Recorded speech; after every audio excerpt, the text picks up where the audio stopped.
investing in yourself is the best thing you can do. Anything that improves your own talents. Like, nobody can take it away from you. They can run up huge deficits and the dollar can become worth far less.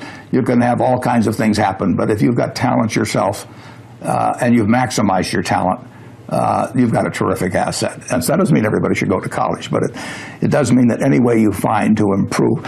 Communication skills are enormously important. I mean, I took a Dale Carnegie course that I paid $100 for, and it was worth a college degree. Well, cash is always a bad investment. I mean, when people said cash is king a year ago, I mean, that's crazy. I mean, cash wasn't producing anything, and it was sure to go down in value over time. On the other hand, you always want to be sure you have enough. I mean, it's like oxygen. You want to be sure it's around, you know, but you don't need to have excessive amounts of it around. And cash, we will always have enough cash around. But anytime we have surplus cash around, I'm unhappy. I mean, I would much rather have good businesses than cash. And we found a chance in the last year or thereabouts to deploy. We came in with something over $40 billion in cash, and we've got about $20 billion now, and we've had some earnings. So we put a lot of cash to work, and I like that. No, I'd much rather own a good business than have cash. And it is a hedge against the dollar? Well, you can say all assets are a hedge against the dollar. I mean, all you know is that the dollar is going to be worth less 10, 20, 30 years from now. I say worth less, not worthless. Right. You want to watch that. But it will be, you know, and that's true of almost every currency that I can think of. The question is how much it depreciates in value. The real test of whether you would like it as an investment is whether you would be happy if it never got quoted again, and just in terms of what the asset did for you. But that doesn't, I would say this about gold. If you took all of the gold in the world, it would roughly make a cube 67 feet on a side. So if you took all the gold in the world, we could have a cube that went down there 67 feet, 67 feet high, and that would be the whole thing.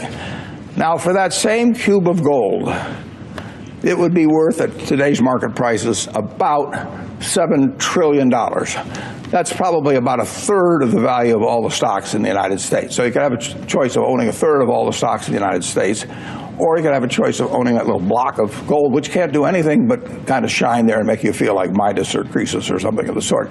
Now, for $7 trillion, there are roughly 1 billion acres of farmland in the United States.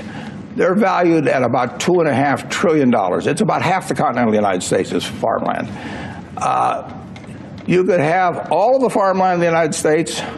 You could have about 7 Exxon Mobils, and you could have $1 trillion of walking around money.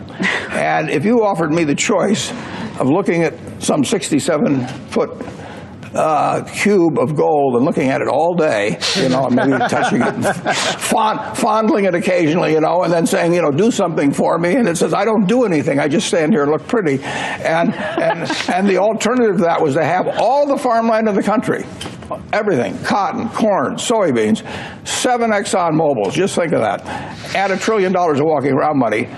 You know, maybe call me crazy, but I'll take the farmland and the Exxon Mobils. How did it come to your attention? How do you find a stock like PetroChina? I sit there in my office and I read an annual report, which fortunately was in English, and it described a very good company, and told about the oil reserves, told about the refining, told about the chemicals, everything else. And I sat there and read it, and I thought to myself, this company is worth about $100 billion. Now, I didn't look at the price first. I look at the business first and try and figure out what it's worth, because if I look at the price first, I'll get influenced by that. So I look at the company first. I try to value it, and then I look at the price, and if the price is way less than what I've just valued it at, I'm going to buy it.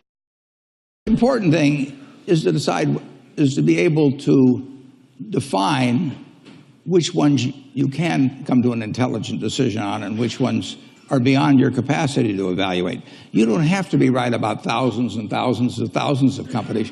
You only have to be right about a couple. I met Bill Gates on July 5th, 1991. We were out in Seattle, and Bill said, you've got to have a computer. And I said, why? And he said, well, he said, you can do your income tax on it. I said, I don't have any income. Berkshire doesn't pay a dividend. He said, well, you can keep track of your portfolio. And I said, I only have one stock. I said, and he says, it's going to change everything. And And I said, well, will it change whether people chew gum? And he said, well, probably not. And I said, well, will it change what kind of gum they chew? And not. And I said, well, then I'll stick to chewing gum and you stick to computers, you know. I don't have to understand all kinds of business. There's all kinds of business I don't understand. But there's thousands of opportunities there.